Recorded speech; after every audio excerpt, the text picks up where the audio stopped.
हरे कृष्णा। कार्तिक माह के कृष्ण पक्ष में आने वाली एकादशी रमा एकादशी के नाम से जानी जाती है।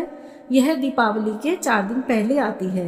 इस बार यह एकादशी 28 अक्टूबर अर्थात आज के दिन मनाई जा रही है। इस दिन अगर व्रत किया जाए तथा व्रत कथा का पाठ किया जाए तो उससे सौभाग्य की प्राप्ति होती है।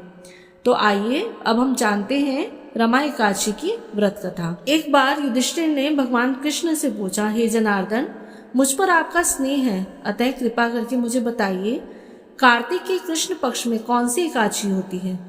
भगवान श्री कृष्ण बोले, राजन, कार्तिक के कृष्ण पक्ष में जो परम कल्याण में एकादशी होती है वह रमा एकादशी के नाम से विख्यात है। रमा परम उत्तम है और बड़े बड़े पापों को हरने वाली है। पूर्व काल में मुचुकुंद नाम से विख्यात एक राजा हो चुकी हैं जो भगवान श्री विष्णु के भक्त और सत्य प्रतिज्ञ थे।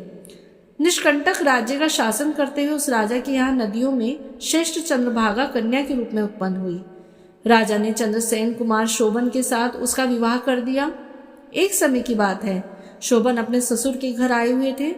उनके यहाँ दशमी का दिन आने पर समूचे नगर में ढिंढोरा पिटवाया जाता था कि एकादशी के दिन कोई भी भोजन न करे। यह घोषणा सुनकर शोभन ने अपनी प्यारी पत्नी चंद्रभागा से कहा, प्रिय, अब मुझे इस समय क्या करना चाहिए, इसकी शिक्षा दो।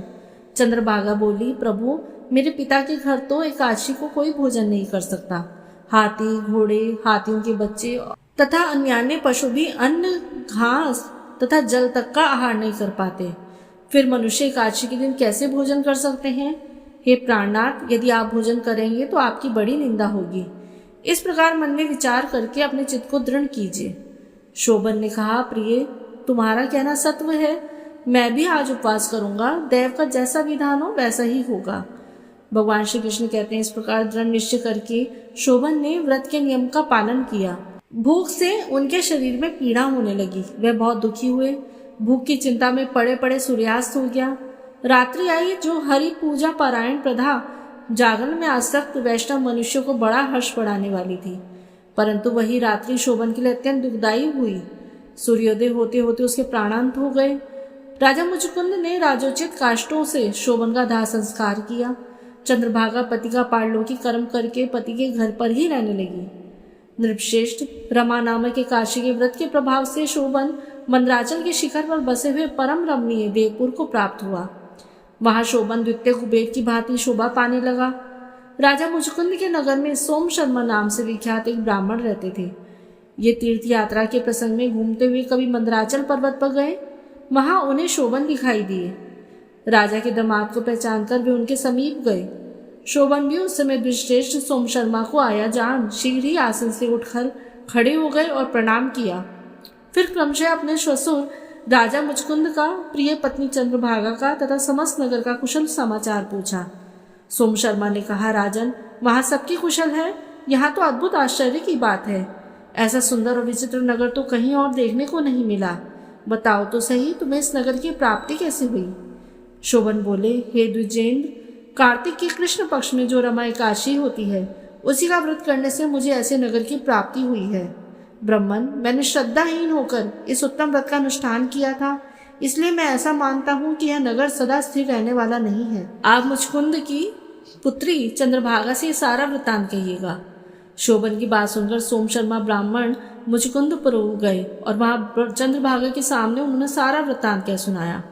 सोम शर्मा बोले, शुभे, मैंने तुम्हारे पति को प्रत्यक्ष देखा है तथा इंद्रपुरी के समान उनके दुर्धर्ष नगर का भी अवलोकन किया है। वे उसे अस्थिर बतलाते थे, तुम उसको स्थिर बनाओ। चंद्रभागा ने कहा, ब्रह्मवे, मेरे मन में पति के दर्शन की लालसा लगी हुई है, आप मुझे वहां लेकर चलिए। मैं अपने व्रत को पुण्य से उस नगर को स्थिर बनाऊंगी। भगवान श्री कृष्ण कहते हैं, राजन, चंद्रभागा की बात सुनकर सोम शर्मा उसे साथ में ले मंदराचल पर्वत के निकट वामदेव मुनि के आश्रम पर गए।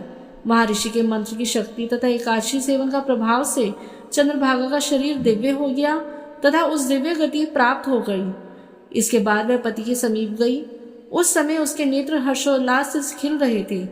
अपनी प्रिय पत्नी को आई देख शोभन को बड़ी प्रसन्नता हुई। उन्होंने उसे बुलाकर अपने वाम भाग में सिंहासन पर बिठाया। तदंतर चंद्रभागा ने हर्ष में भरकर अपने प्रियतम से यह प्रिय वचन कहा, नाथ, मैं हित की बात कहती हूँ, सुनिए। पिता के घर में रहते हुए जब मेरी अवस्था 8 वर्ष से अधिक हो गई तभी से लेकर आज तक मैंने जो एकादशी के व्रत किए हैं और उनसे मेरे भीतर जो पुण्य संचित हुआ है, उनके प्रभाव से यह नगर कल्प के अंत तक स्थिर रहेगा तथा सब प्रकार के मनोवांछित वैभव से समृद्धिशाली होगा। नृपश्रेष्ठ, इस प्रकार रमा व्रत के प्रभाव से चंद्रभागा दिव्य भोग, दिव्य रूप और दिव्य आभरणों से आभूषित होकर पति के साथ मंदराचल के शिखर पर विहार करती है। राजन, मैंने तुम्हारे समक्ष रमा नामक एकादशी का वर्णन किया है।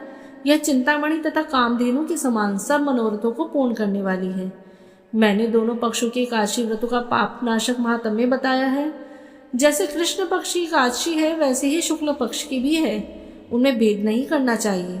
जैसे सफेद रंग की गाय हो या काले रंग की, दोनों का दूध एक सा ही होता है। इसी प्रकार दोनों पक्षों की एकादशियों के समान फल देने वाली है।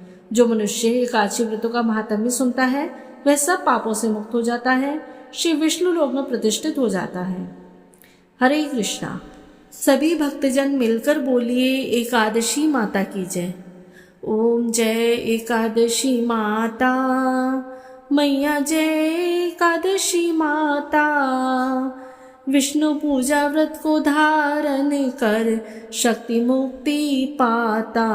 ओम जय एकादशी माता, तेरे नाम गिनाओ देवी, भक्ति प्रदान करने वाली, गुण गौरव को देनी माता, शास्त्रों में वरनी।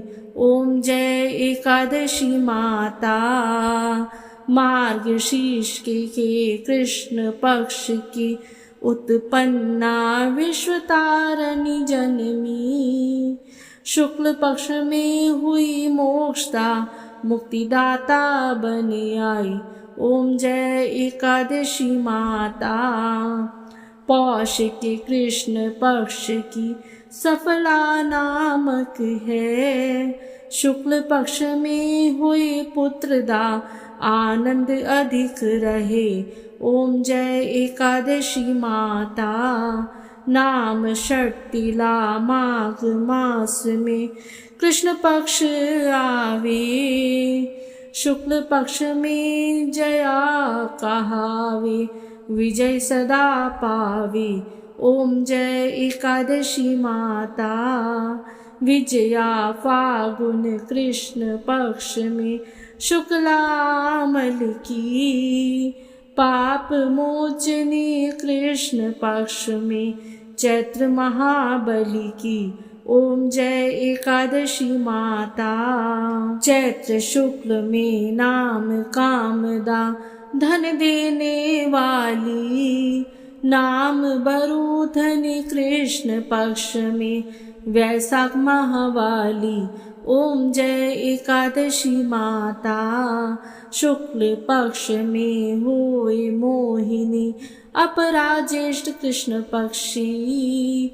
नाम निर्जला सब सुख करनी, शुक्ल पक्ष रखी। ओम जय एकादशी माता, योगिनी नाम आषाढ़ में जानो, कृष्ण पक्ष करनी। देवशयनी नाम कहायो, देवशयनी नाम कहायो, शुक्ल पक्ष धरनी।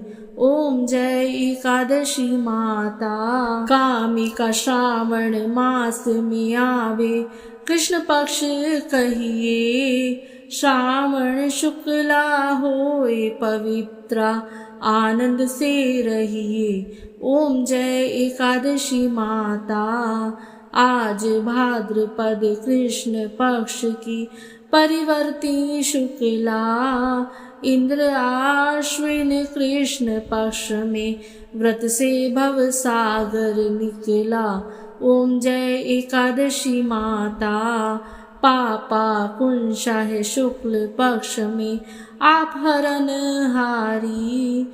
रमा मास कार्तिक में आवे, सुखदायक भारी। ओम जय एकादशी माता, देवोत्थानी शुक्ल पक्ष की दुष्टनाशक मैया। पावन मास में करो विनती, पार करो नैया। ओम जय एकादशी माता, परमा कृष्ण पक्ष में होती जन मंगल करनी। शुक्ल मास में हुई पद्मिनी दुख दारिद्र हरनी। ओम जय एकादशी माता। जो कोई आरती एकादशी की भक्ति सहित गावे, जन गुरु दीप्ता स्वर्ग का वासा निश्चय वह पावे। ओम जय एकादशी माता। बोलिए एकादशी माता की जय। त्वमेव माता च पिता त्वमेव, त्वमेव बन्धु च सखा त्वमेव, त्वमेव विद्याद्वरिणं त्वमेव, त्वमेव सर्वं मम देव देव।